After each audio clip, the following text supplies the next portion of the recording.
প্রজন্মের জন্য সুস্থ একটা পৃথিবী রেখে যেতে কার্বন নিঃসরণ শূন্যের কোটায় নামিয়ে আনার বিকল্প নেই। আমাদের সরকার পরিবেশ ও জলবায়ু রক্ষায় সর্বোচ্চ গুরুত্ব দেবে। এই কার্যক্রমে তরুণ সম্প্রদায়কে সম্পৃক্ত করা হবে। ইতিমধ্যে বিভিন্ন রাষ্ট্র ও জাতিসংঘ বর্তমান সরকারের কর্মসূচির প্রতি সমর্থন ব্যক্ত করেছে। আমরা সকল রাষ্ট্রের সাথে বন্ধুত্বপূর্ণ। ইহাকে বলে সরকার, যিনি ভাষণ দিতেছে কত বিনয়ের স্বরে।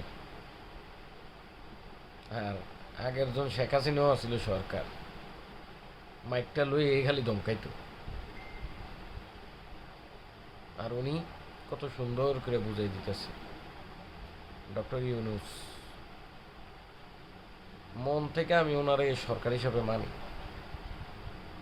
উনি থাকুক, সারা জীবন থাকুক, ওনার মরণের আগ পর্যন্ত থাকুক, তাইলে দেশ ডেভেলপ হইব।